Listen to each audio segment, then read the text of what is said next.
Tua Jakarta atau dikenal juga dengan sebutan Batavia Lama merupakan salah satu destinasi wisata yang cukup fenomenal yang ada di kawasan Jakarta. Kota Tua itu memiliki luas sekitar 1,3 km persegi.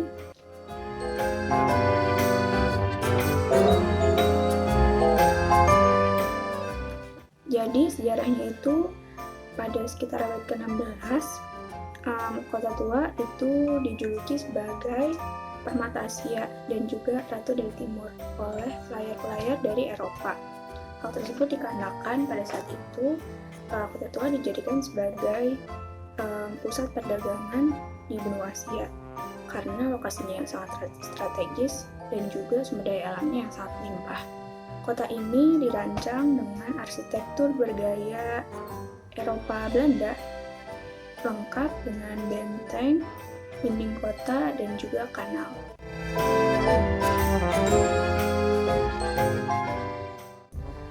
Kota ini diatur ke dalam beberapa blok dan dipisahkan oleh kanal. Lalu pada tahun 1650, kota Batavia ini selesai dibangun dan kemudian dijadikan sebagai kantor pusat VOC di Hindia Timur. Lalu pada tahun 1835, setelah epidemi, Batavia meluas lagi areanya ke selatan dan kemudian dijadikan sebagai pusat administratif Hindia Timur Belanda. Kemudian pada tahun 1942, pada masa pendudukan Jepang, Batavia berganti nama menjadi Jakarta. Lalu pada tahun 1972, Gubernur Jakarta pada saat itu adalah Ali Sadikin mengeluarkan dekret yang resmi menjadikan Kota Tua itu sebagai situs warisan. Keputusan gubernur tersebut itu ditujukan untuk melindungi dan juga melestarikan sejarah dari arsitektur Kota Jakarta.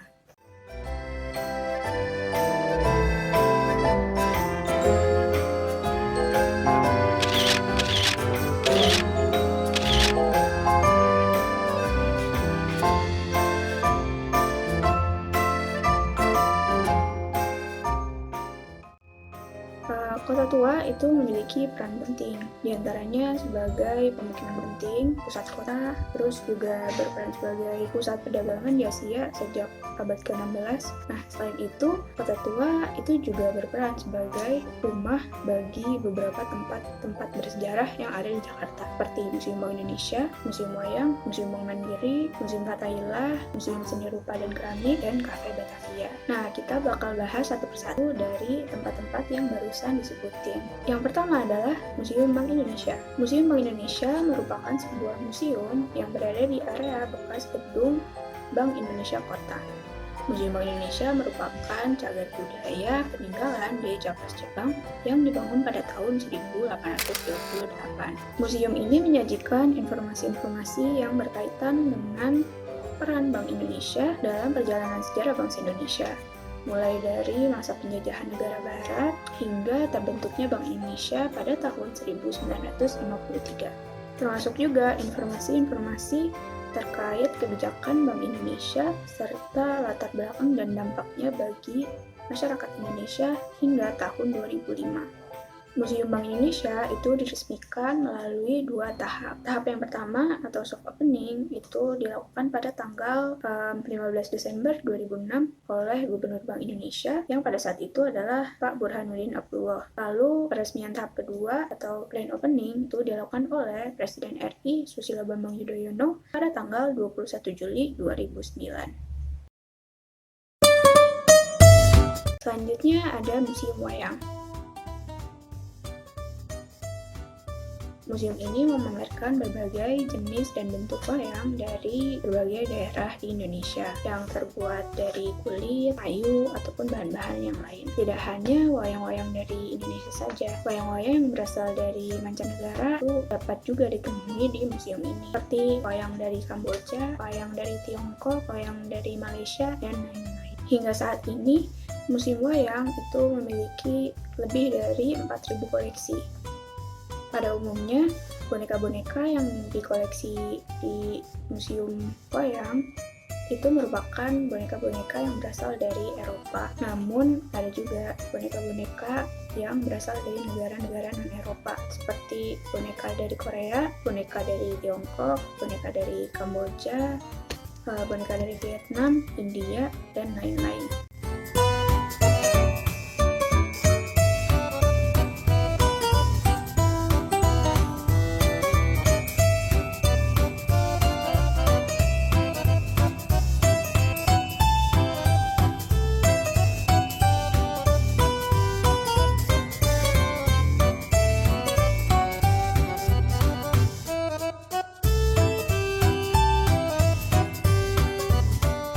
Selanjutnya ada Museum Fathahillah. Museum Fathahillah dulunya merupakan balai kota Batavia yang dibangun pada tahun 1707 hingga 1710 atas perintah Gubernur Jenderal John Van Horn. Bangunan ini bentuknya menyerupai struktur dari Istana Dam berada di Amsterdam.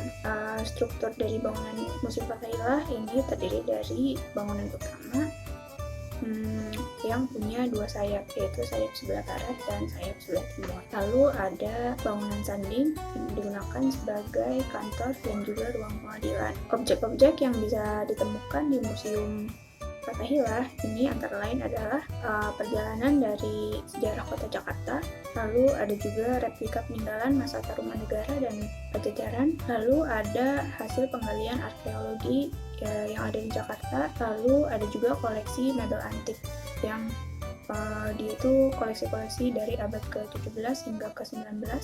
Nah, koleksi-koleksi tersebut itu dapat ditemui di beberapa ruang, seperti ruang prasejarah Jakarta, ruang Tarumanegara, ruang Jayakarta, ruang Fathahillah, ruang Sultan Agung, dan ruang Batavia.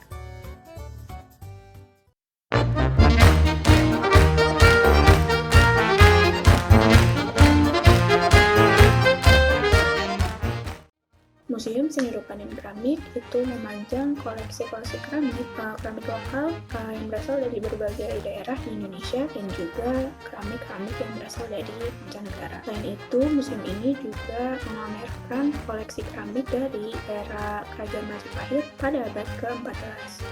Museum ini dulunya merupakan sebuah gedung yang digunakan oleh pemerintah Hindia Belanda untuk kantor Dewan Kehakiman pada Benteng Batavia. Pada tahun 1944, pada masa pendudukan Jepang, tempat ini dimanfaatkan oleh tentara KNDL yang kemudian dijadikan sebagai asrama militer bagi para TNI.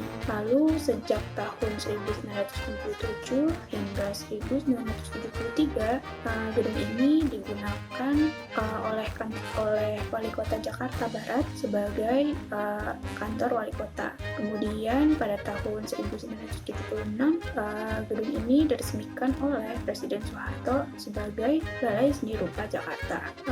Kemudian pada tahun 1990, bangunan itu akhirnya digunakan sebagai Museum Seni Rupa dan Keramik yang dirawat oleh Dinas Kebudayaan dan Pemusliman DKI Jakarta.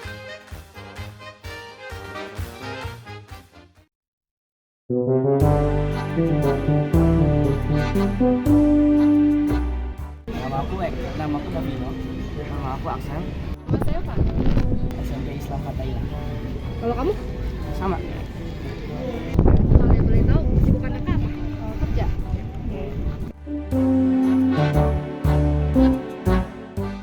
Mempelajari tentang sejarah agar sejarah itu tetap ada untuk generasi kedepannya. Kalau sejarah itu sesuatu yang harus dilestarikan ya.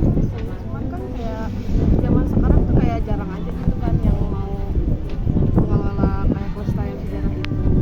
Karena kan kayak kurang menarik gitu kan. Sebenarnya kalau dikuak lebih dalam sejarah itu bagus.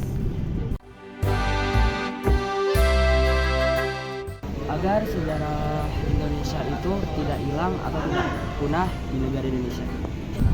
Karena sejarah bangsa itu penting, sesuatu aset negara. Menjaga dan merawat serta mempelajari sejarah-sejarah yang ada di Indonesia agar sejarah itu tidak hilang dan rusak. Mungkin salah satunya berkunjung ke suatu museum gitu.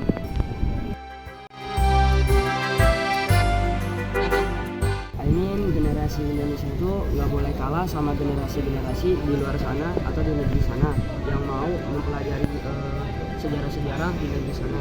Kita tidak boleh mempelajari sejarah di negara kita sendiri agar tidak hilang. Ya, setidaknya kita harus mengetahui sejarah Indonesia itu apa aja, setidaknya. Karena kan kalau semakin majunya zaman, semakin banyak yang melupakan sejarah Indonesia itu sendiri.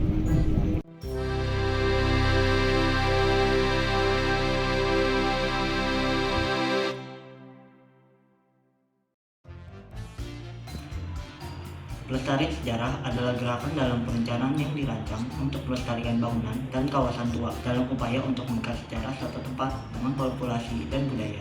Tempat-tempat bersejarah seperti kota tua perlu dilestarikan. Tujuannya untuk menjaga sejarah, kultur, dan budaya yang ada di tempat tersebut. Bangunan bersejarah itu memiliki banyak ciri khas yang unik dan sangat berpotensi menjadi aset wisata yang ikonik bagi suatu kota. Selain itu, keberadaan tempat bersejarah dapat membawa dampak positif bagi pemahaman dan pengembangan sejarah, ilmu pengetahuan, dan kebudayaan. Oleh karena itu, pelestarian sejarah penting dilakukan karena dapat membuat suatu kota menjadi lebih kompetitif, baik dari sisi ekonomi, perkembangan ilmu pengetahuan, sejarah, dan kebudayaannya. Upaya yang dapat dilakukan sebagai masyarakat umum dalam melestarikan sejarah diantaranya dengan menjaga kebersihan, tidak mencoret-coret objek di tempat bersejarah, menaati tata tertib dan peraturan yang ada pada setiap tempat bersejarah. Selain itu, kita juga dapat membantu mempromosikan tempat-tempat bersejarah dengan membagikan pengalaman kita dan juga keindahan dan keunikan dari tempat bersejarah tersebut di berbagai platform sosial media yang kita miliki.